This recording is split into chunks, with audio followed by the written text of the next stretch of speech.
Long, long ago, in a faraway land, there lived King Kristoff and his three sons. Prince Aidan, whom was the oldest, Prince Jarin, who was the middle child, and me, Prince Ivan, the baby boy and, well, the problem child. One day, my father, King Kristoff, decided that we had each matured enough to marry. But instead of sending us out to find a wife, he sent us on a mission.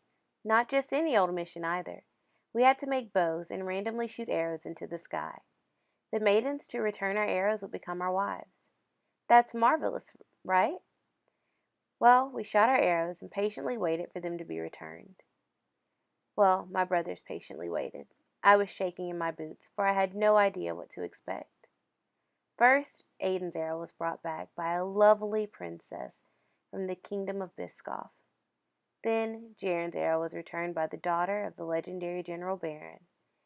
Because such marvelous maidens had returned my brother's arrows, I was no longer nervous, and I soon grew anxious, as I knew my future wife would be an indescribable beauty. I waited and waited, and lucky for me, my arrow was returned by a slimy frog. There she was, all bumpy and green, holding my arrow between her lips. I was mortified. I fell to my knees and cried. My father felt that it was fate, and my brothers, well, they didn't care much at all. They only cared about the beautiful women that would soon become their wives, and I was destined to marry a frog. A week passed, and our families prepared for a traditional wedding.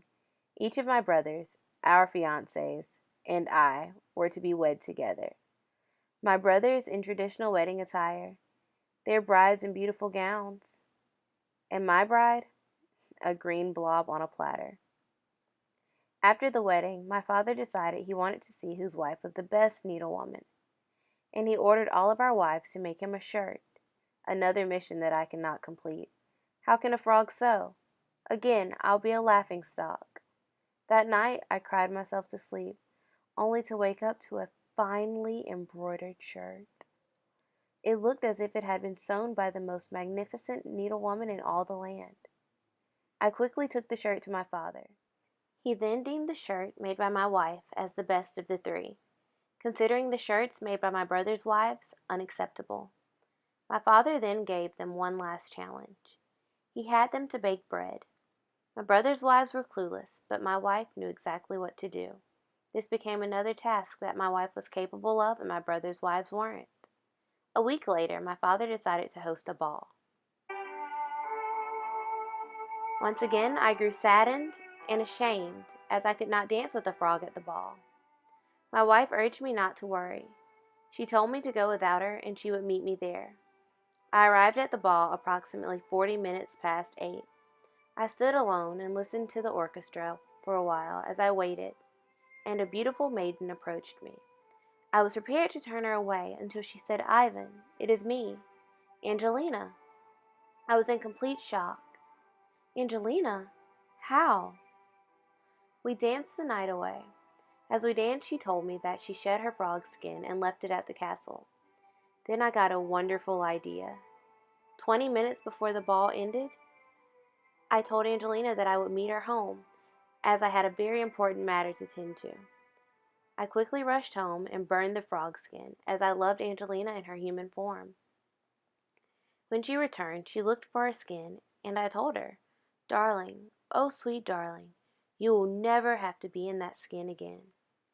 She looked at me with deep regret and said, "Ivan, why did you have to rush? You wouldn't have to wait much longer." I questioned her response as a tear fell from her eyes. She shook her head and fell into my arms weeping, as we then went to bed. The next morning, I woke happy as ever, only to find Angelina missing. Where could she be? Why would she leave me? I loved her.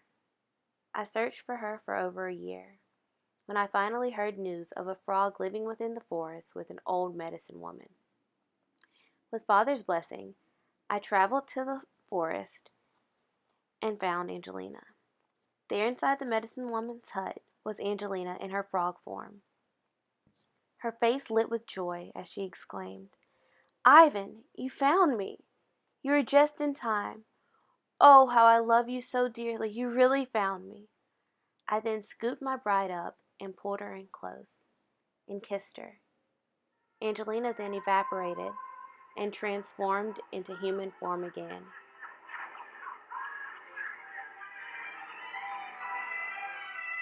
She looked at me and smiled, saying, "Now is the time. Now I am yours, forever." We climbed onto my horse, where we rode off into the sunset and lived happily ever after.